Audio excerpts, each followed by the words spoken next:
Outdoor stadium में BJP की परिवर्तन सभा का समापन कार्यक्रम हुआ, जिसमें मध्य प्रदेश के मुख्यमंत्री मोहन यादव, बीजेपी प्रदेश अध्यक्ष बाबूलाल मरांडी, पूर्व मंत्री लुइस मरांडी समेत कई नेता मौजूद रहे। सभा को संबोधित करते हुए बाबूलाल मरांडी ने हेमंत सरकार पर हमला बोलते हुए कहा कि इस पार्टी ने बुजुर्ग, दिव्यांग, विधवा, युवाओं को ठगा है। मध्य प्रदेश के मुख्यमंत्री मोहन यादव ने जेएमएम को हर मुद्दे पर घेरा और जेएमएम की नीतियों और कार्यप्रणाली पर भी सवाल उठाए।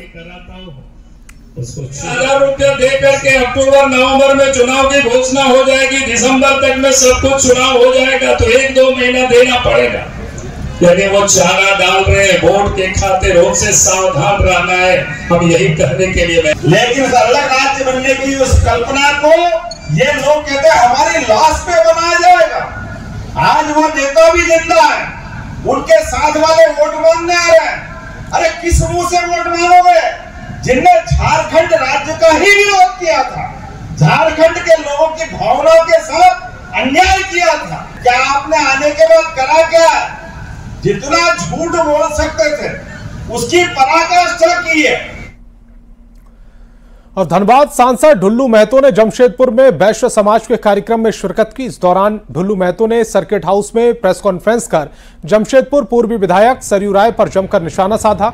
सांसद ढुल्लू महतो ने कहा कि सरयू राय जिस सीट से चुनाव लड़ेंगे वहां इनका विरोध करूंगा। सरयू राय जमशेदपुर में जिस भी सीट से खड़े होंगे उनकी पराजय निश्चित है। राजनीतिक क्षेत्र में ऐसा इंसान होना ही नहीं चाहिए, ऐसा आदमी होना ही नहीं चाहिए जो सिर्फ और सिर्फ स्वार्थ के लिए काम करना, व्यक्तिगत लालच, व्यक्तिगत लाभ के लिए काम करना। ये व्यक्ति व्यक्तिगत लाभ के लिए ही सिर्फ काम किया, इसलिए इसका जवाब बहुत जल्द मिलने वाला है। और मैं इन्हें चुनौती देता हूँ। ये तो बोलते हैं झारखंड के बहुत ईमानदार और निष्ठावान नेता है, ये तो वहां से भागे धनबाद से। और केंद्रीय मंत्री मनसुख मांडविया रांची पहुंचे, जहां प्रदेश बीजेपी कार्यालय में बाबूलाल मरांडी ने जोरदार स्वागत किया। मनसुख मांडविया का स्वागत करने के लिए बड़ी संख्या में पार्टी के बड़े नेता और कार्यकर्ता पहुंचे। तस्वीरें हम आप तक पहुंचा रहे हैं।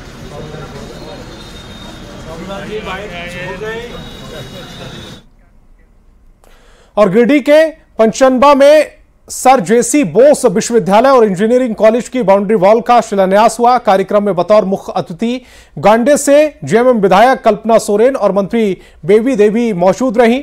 इसके अलावा राज्यसभा सांसद डॉक्टर सरफराज अहमद और गिरिडीह विधायक सुदिव्य कुमार सोनू भी उपस्थित रहे। इस दौरान कल्पना सोरेन ने बच्चों को अच्छी से अच्छी शिक्षा देने की बात कही। हमारा समाज, हमारा झारखंड को आगे बढ़ाना है तो हमें एजुकेशन में, शिक्षा में अपने बच्चों को बहुत ज्यादा शिक्षित करना है। बच्चियां हो, बच्चे हो, दोनों को, क्योंकि आज झारखंड में अगर हम अपनी आवाज को प्रशस्त करने का काम करते हैं तो उसके पीछे कहीं ना कहीं एक सोच आपका शिक्षित होना भी बहुत ज्यादा जरूरी है। और खबर रांची से है, जहां झारखंड विधानसभा चुनाव से पहले ही इंडी गठबंधन में नया ट्विस्ट आ गया है। झारखंड कांग्रेस प्रभारी गुलाम अहमद मीर ने बड़ा बयान दिया। उन्होंने कहा कि अगर कांग्रेस 35 से 40 सीट पर चुनाव लड़ती है और 25 से 30 सीट जीतकर आती है तो अगला मुख्यमंत्री रोटेशन के तहत कांग्रेस का होगा। रांची में पार्टी कार्यकर्ताओं के साथ संवाद में गुलाम अहमद मीर ने यह गारंटी दी है। साथ ही उन्होंने कार्यकर्ताओं को यह भी कहा कि इसके लिए हमें उतनी सीट जीतनी होगी, क्योंकि 10 से 15 सीट वाले को कोई सीएम नहीं बनाता। अगर हम 35-40 सीटें लड़ने जा रहे हैं कोलिशन और 35-40 में आप 25 से 30 सीटें जिता के लाओगे तो मैं गारंटी दे दूंगा अगला रोटेशन होगा। हम एक ही तरफा उसको नहीं चलाएंगे, मगर उसके लिए पहले हमें क्वालिफाई करना है, हमें 25-30 सीटें लेकर आना है। झारखंड कांग्रेस के प्रभारी गुलाम अहमद मीर के बयान पर जेएमएम ने पलटवार किया। मनोज पांडे ने कहा कि कांग्रेस भटकाव के रास्ते पर है। सामने आ रही है रोटेशन पर, ये तो मुझे लगता है कहीं न कहीं कांग्रेस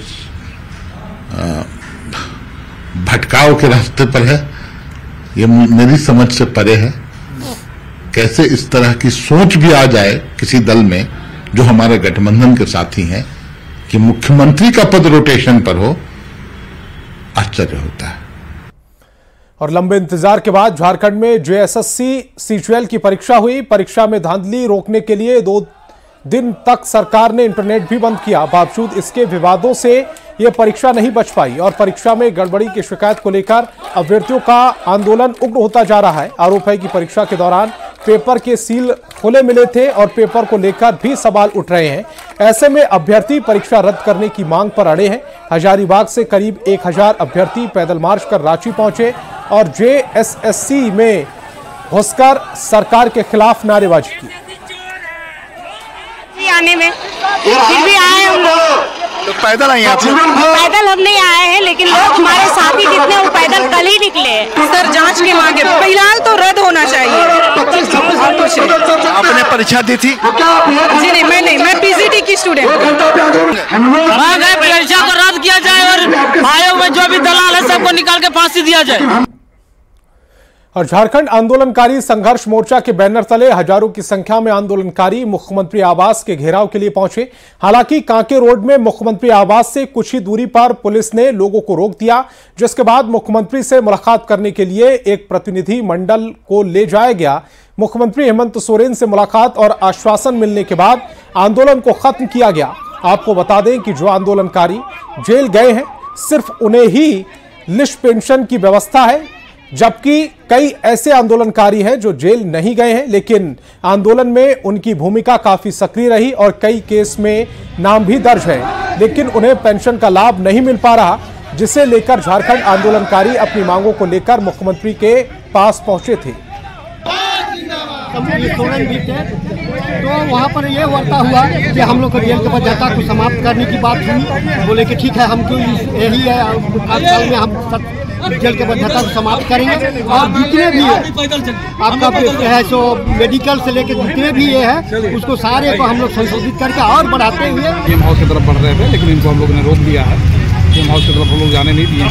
इनको बैठा करके जो इनका मांग था उनके संदर्भ में वार्ता कराई गई है। सीएम सर ने खुद बुलाया था और उनके द्वारा वार्ता हमने और धनबाद के झमाड़ा में मृत कर्मचारियों के आश्रितों का धरना प्रदर्शन लगातार जारी है। मृत आश्रित नौकरी की मांग को लेकर 951 दिनों से लगातार धरना पर बैठे हैं, लेकिन बावजूद इसके अभी तक सरकार की तरफ से कोई संज्ञान नहीं लिया गया, जिसको लेकर आज आंदोलनकारियों ने हेमंत सरकार के खिलाफ जमकर नारेबाजी की और सर मुड़वाकर विरोध प्रदर्शन किया। आंदोलनकारियों ने कहा कि अगर सरकार और प्रबंधन निदेशक ने अब तक की अनुकंपा बहाली के लिए कोई तत्परता नहीं दिखाई तो 7 अक्टूबर को मुख्यमंत्री का साथ कर्म करके विरोध और उग्र प्रदर्शन किया जाएगा। सरकार का विरोध कर रहे हैं हम लोग। आज 9 से 51 दिन से लगातार जो है यहाँ पर धरना पे हम लोग यहाँ बैठे हुए हैं और सरकार जो है अभी तक मतलब संज्ञान नहीं लिया मामला को और सरकार जो है बिल्कुल सरकार का निकम्मा रवैया रहा है। इसका वजह से जो आज हम लोग जो है सामूहिक जो है सरमुंडन कार्यक्रम को किए हैं। अगर इससे भी बात नहीं हो तो हम लोग 7 तारीख को जो है मुख्यमंत्री का और माडा के एमडी का जो है श्राद्ध कार्यक्रम करेंगे और 15 तारीख को हम लोग आत्मदाह को करेंगे और हम लोग का विरोध प्रदर्शन जो है लगातार जारी रहेगा जब तक हम लोग को नियोजन नहीं हो जाता है। और भारत सरकार सेल के उपक्रम बोकारो स्टील को इस वित्तीय वर्ष के पहले क्वार्टर में 200 करोड़ का घाटा हुआ है। बोकारो स्टील के डायरेक्टर इंचार्ज वीरेंद्र कुमार तिवारी ने प्रेस कॉन्फ्रेंस की। प्रेस कॉन्फ्रेंस में वीरेंद्र तिवारी ने कहा कि आज के दिन में चुनौती भरे मार्केट में स्टील की कीमत कम हो रही है। ऐसे में लागत कैसे कम करना है, इस पर खासा ध्यान देने की जरूरत है। उन्होंने कहा कि घाटे की वजह मार्केट में विदेश से स्टील का आना है और स्टील की कीमत लगातार गिर रही है।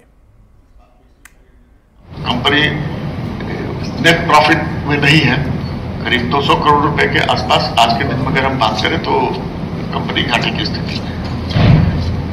बोकारो स्टील प्लांट अपने आप में अगर हम केवल मैं बात कर रहा हूं उस क्षेत्र में, लेकिन हमें पूरा विश्वास है कि आने वाले 6 महीने में हम इस कमी को पूरा कर लेंगे और मार्केट का अगर सपोर्ट हमें कुछ मिला तो निश्चित रूप से इस बार भी कंपनी एक अच्छा मुनाफे की ओर अग्रसर बढ़ेगी।